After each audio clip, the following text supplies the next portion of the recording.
ಓಂ ಶ್ರೀ ಮಹಾಗಣಾಧಿಪತಿಯೇ ನಮಃ. ಓಂ ಶ್ರೀ ಮಾತ್ರೇ ನಮಃ. ಓಂ ಶ್ರೀ ಗುರುಭ್ಯೋ ನಮಃ. ಸಮಸ್ತ ಕನ್ನಡ ವೀಕ್ಷಕರಿಗೆ ನಮಸ್ಕಾರ. ನೀವು ಮೊದಲನೇ ಬಾರಿ ನಮ್ಮ ಚಾನಲ್ ನೋಡ್ತಾ ಇದ್ದರೆ ದಯವಿಟ್ಟು ನಿಮ್ಮ ಲೈಕ್ ಮುಖಾಂತರ ಮತ್ತು ಸಬ್ಸ್ಕ್ರಿಪ್ಷನ್ ಮುಖಾಂತರ ನಮಗೆ ಪ್ರೋತ್ಸಾಹವನ್ನು ನೀಡ್ತೀರಾ ಅಂತ ಭಾವಿಸುತ್ತಾ, ಮುಖ್ಯವಾಗಿ ಏಪ್ರಿಲ್ ಮಾಸದಲ್ಲಿ ಒಂದು ಅದ್ಭುತವಾಗಿರುವಂತಹ ಗ್ರಹ ಆಗ್ತಾ ಇರುವಂತಹ ಗ್ರಹಗಳ ಬದಲಾವಣೆಯಿಂದ ಈ ಅಪರೂಪವಾಗಿ ಬಹಳಷ್ಟು ದಿನಗಳಿಂದ ಒಂದು ಆಘಾತಕಾರಿಯಾಗಿರುವಂತಹ ಗ್ರಹದ ಯುತಿ, ಗ್ರಹಗಳ ಹೊಂದಾಣಿಕೆ ಅನ್ನೋದನ್ನು ನಾವು ಮೀನರಾಶಿಯಲ್ಲಿ ನೋಡಬಹುದು. ಮುಖ್ಯವಾಗಿ ಏಪ್ರಿಲ್ ಮಾಸದ ಗೋಚಾರ ಗ್ರಹಗಳ ಸಂಚಾರವನ್ನು ನಾವು ನೋಡುವುದಾದರೆ, ಮಿಥುನ ರಾಶಿಯಲ್ಲಿ ಗುರು, ಮೀನರಾಶಿಯಲ್ಲಿ ಶನಿ ಪರಮಾತ್ಮ, ಅದೇ ರೀತಿ ಸಿಂಹರಾಶಿಯಲ್ಲಿ ಕೇತು, ಕುಂಭರಾಶಿಯಲ್ಲಿ ರಾಹು ಇರ್ತಾರೆ. ಇದು ಅದರ ಜೊತೆಗೆ ಸ್ವಲ್ಪ ಅಲ್ಪಕಾಲಿಕ ಸಂಚಾರ ಗ್ರಹಗಳಾಗಿರುವಂತಹ ಒಂದೊಂದೇ ಗ್ರಹ ಎಲ್ಲವೂ ಕೂಡ ಒಟ್ಟಾಗಿ ಮೀನರಾಶಿಗೆ ಸೇರುತ್ತಾ. ನಾವು ಕಳೆದ ಜನವರಿಯಿಂದ ನೋಡುವುದಾದರೆ ಪಂಚಗ್ರಹ ಕೂಟ ನಿರ್ಮಾಣವನ್ನು ನೋಡಿದ್ದೇವೆ. ಈ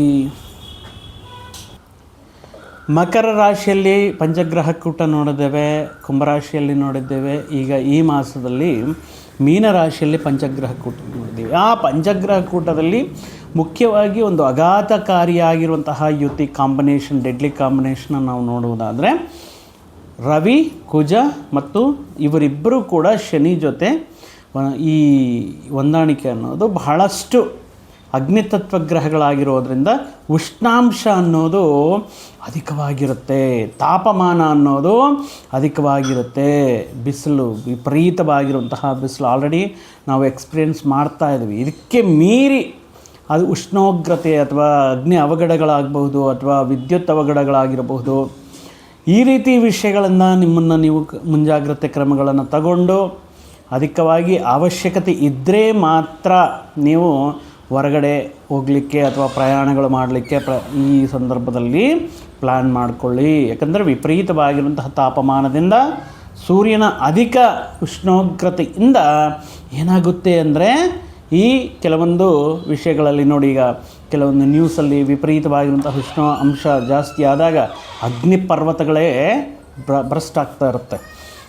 ಈಗ ಮುಖ್ಯವಾಗಿ ಈ ವಿಡಿಯೋದ ಉದ್ದೇಶ ಏನಪ್ಪ ಅಂದರೆ, ಅಗ್ನಿತತ್ವ ಗ್ರಹಗಳಾಗಿರುವಂತಹ ರವಿ, ಕುಜ ಮತ್ತು ಶನಿ ಇವರು ಮೂರು ಗ್ರಹಗಳ ಯುತಿ ವೃಷಭ ರಾಶಿಯವರಿಗೆ ಯಾವ ರೀತಿ ಅನುಕೂಲ ಫಲಗಳನ್ನು ನೀಡ್ತಾ ಇದೆ ಅಂತ ನಾವು ಗಮನಿಸುವುದಾದರೆ, ಈ ಮಾರ್ಚ್ ತಿಂಗಳಿಗೆ ಕಂಪೇರ್ ಮಾಡಿಕೊಂಡ್ರೆ ಏಪ್ರಿಲ್ ಮಾಸ ವೃಷಭ ರಾಶಿಯವರಿಗೆ ಅತ್ಯಂತ ವಿಶೇಷವಾಗಿರುವಂತಹ ವಿಶಿಷ್ಟ ಫಲಗಳನ್ನು ನೀಡುವಂತಹ, ವಿಶೇಷವಾಗಿ ಯೋಗದಾಯಕವಾಗಿರುವಂತಹ ಮಾಸ ಅಂತ ಹೇಳಬಹುದು. ಯಾಕೆ ಅಂತ ಹೇಳಿದ್ರೆ, ಇವರಿಗೆ ಆಲ್ರೆಡಿ ದೀರ್ಘ ಸಂಚಾರ ಗ್ರಹಗಳಾಗಿರುವಂತಹ ಗುರುಬಲ ಇದೆ, ಶನಿ ಪರಮಾತ್ಮ ಯೋಗಕಾರಕನಾಗಿದ್ದಾರೆ, ರಾಹು ಯೋಗಕಾರಕನಾಗಿದ್ದಾರೆ.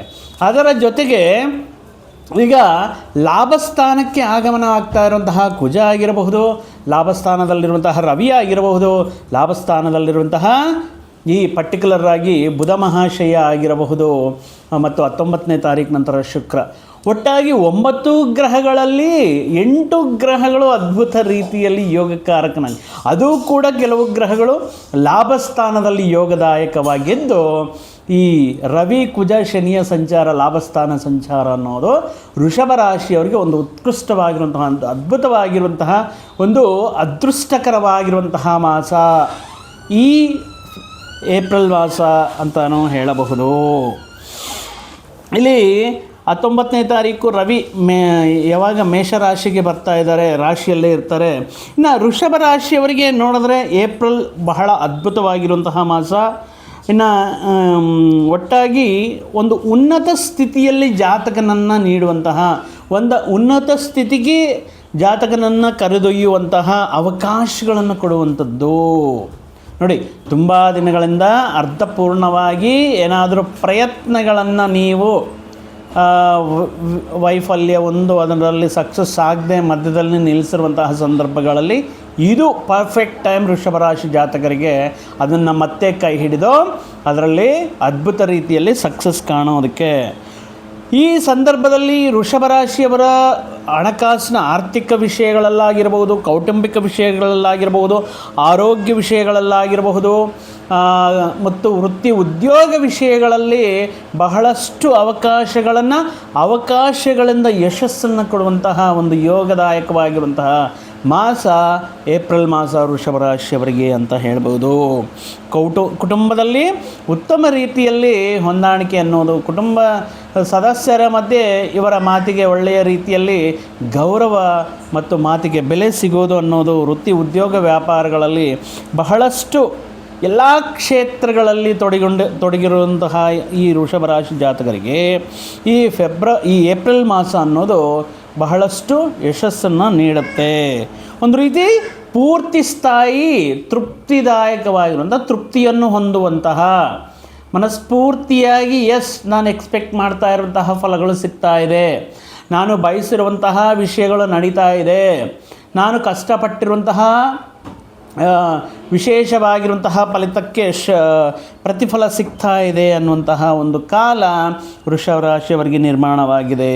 ಸೊ ಆಗಿರೋದ್ರಿಂದ ನಿಮಗೆ ಬರುವಂತಹ ಎಲ್ಲ ರೀತಿಯ ಅವಕಾಶಗಳನ್ನು, ಎಲ್ಲ ರೀತಿಯ ಈ ಉದ್ಯೋಗ ಅವಕಾಶಗಳಾಗಿರ್ಬೋದು, ಅಥವಾ ಉನ್ನತ ವಿದ್ಯಾ ಅವಕಾಶಗಳಾಗಿರಬಹುದು, ಅಥವಾ ವಿವಾಹ ಪ್ರಯತ್ನಗಳಾಗಿರ್ಬೋದು, ಈ ಸಂದರ್ಭದಲ್ಲಿ ನೀವು ಯಾವುದೇ ಆತಂಕವಿಲ್ಲದೆ ಅದನ್ನು ಸಕ್ಸಸ್ಫುಲ್ಲಾಗಿ ಕಂಪ್ಲೀಟ್ ಮಾಡೋದಕ್ಕೆ this is not A small thing, ಬಹಳ ಅಪರೂಪ ಅಂತ ಹೇಳ್ಬೋದು. ಯಾಕಂದರೆ ಒಟ್ಟಾಗಿ 9 ಗ್ರಹಗಳಲ್ಲಿ 8 ಗ್ರಹಗಳು ಅನುಕೂಲವಾಗಿ ಫಲಗಳು ನೀಡುವಂತಹ ಸಂದರ್ಭಗಳಲ್ಲಿ ವೃಷಭ ರಾಶಿಯವರಿಗೆ ಇದೊಂದು ಯೋಗದಾಯಕವಾಗಿರುವಂತಹ ಮಾಸ.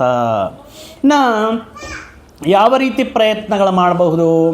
ಉದ್ಯೋಗ ಅಂದರೆ ಉದ್ಯೋಗದಲ್ಲಿ ಈಗ ಬದಲಾವಣೆ ನೋಡ್ತಾ ಇದ್ದೀರಾ, ಅಥವಾ ಉನ್ನತ ರೀತಿಯಲ್ಲಿ ಆಫರ್ ಬರ್ತಾ ಇದೆ, ಅಥವಾ ಬೇರೆ ಕಡೆ ಟ್ರೈ ಮಾಡಬೇಕು ಅಂದ್ಕೊಂಡಿದ್ದೀರಾ, ಏನಾದರೂ ರಿಸ್ಕ್ ಏನೋ, ಏನಾದರೂ ಪ್ರಾಬ್ಲಮ್ ಏನೋ, ನೀವು ಆರಾಮಾಗಿ ಪರ್ಟಿಕ್ಯುಲರಾಗಿ ಇರುವಂತಹ ಗೋಚಾರ ಫಲಗಳು ವೀಕ್ಷಕರೇ, ಮತ್ತೊಂದು ಕೇಳಿ, ಇದು ಗೋಚಾರ ಫಲಗಳು.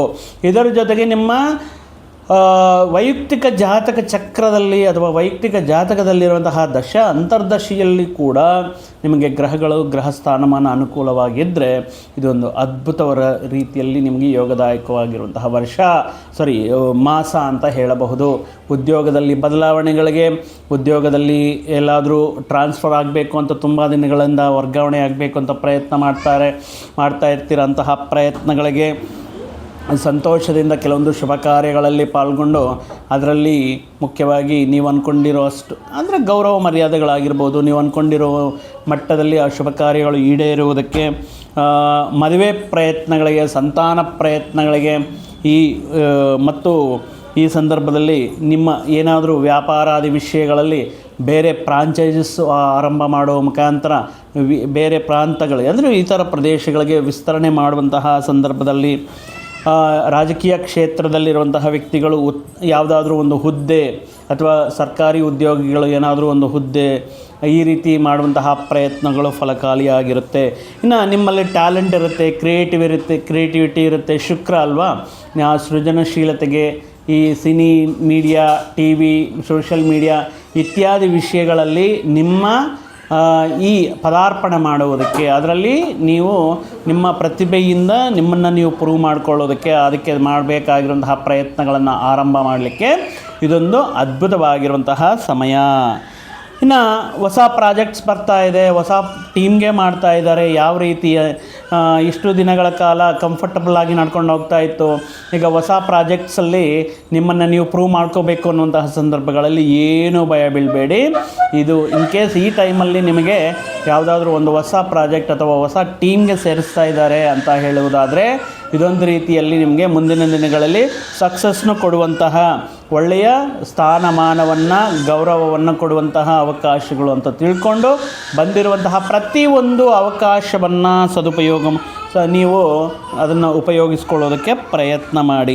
ಅಂದರೆ ಜೀವನದಲ್ಲಿ ನಿಮ್ಮನ್ನು ನೀವು ಸಂಸ್ಕಾರ ರೀತಿಯಲ್ಲಿ, ಒಂದು ಅಭಿವೃದ್ಧಿ ರೀತಿಯಲ್ಲಿ ಮತ್ತೊಂದು ಹಂತಕ್ಕೆ ತಲುಪೋದಕ್ಕೆ, ಮತ್ತೊಂದು ಹಂತದಲ್ಲಿ ನಿಮ್ಮನ್ನು ನೀವು ಪ್ರೂವ್ ಮಾಡ್ಕೊಳ್ಳೋದಕ್ಕೆ ಒಂದು ಒಳ್ಳೆಯ ರೀತಿಯಲ್ಲಿ ಅವಕಾಶ. ರಿಸ್ಕ್ ಇದೆಯಲ್ವಾ, ಸ್ವಲ್ಪ ಕಷ್ಟ ಆಗುತ್ತೇನೋ, ಮತ್ತು ಯಾವ ರೀತಿ ಪ್ರಯತ್ನಗಳು ಮಾಡಬೇಕು, ಏನಾದರೂ ಆತಂಕಗಳಾಗುತ್ತಾ ಅನ್ನುವಂತಹ ವಿಷಯಗಳ ಮೇಲೆ ನೀವು ಯೋಚನೆ ಮಾಡೋಕ್ಕೆ ಹೋಗಬೇಡಿ. ಇದೊಂದು ರೀತಿ ಅದ್ಭುತ ರೀತಿಯಲ್ಲಿ ಆಗಿರುವಂತಹ ಒಂದು ಯೋಗದಾಯಕವಾಗಿರುವಂತಹ ಮಾಸ ಅಂತ ಹೇಳ್ಬೋದು. ಒಟ್ಟಾಗಿ ರವಿ, ಕುಜ ಮತ್ತು ಶನಿ ಪರಮಾತ್ಮರು ಅದ್ಭುತ ರೀತಿಯಲ್ಲಿ ಯೋಗಕಾರಕರಾಗಿದ್ದಾರೆ.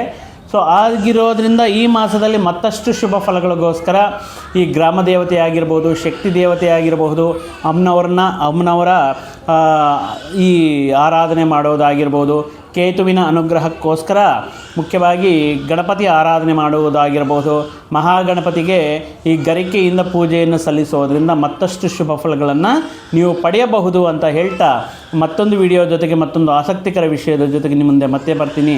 ಅಲ್ಲಿಯವರೆಗೂ ಸರ್ವೇ ಜನಾಂ ಸುಖಿನೋ ಭವಂತೋ, ಸಮಸ್ತ ಸನ್ಮಂಗಳಾನಿ ಭವಂತೋ. ಜೈ ಶ್ರೀರಾಮ್.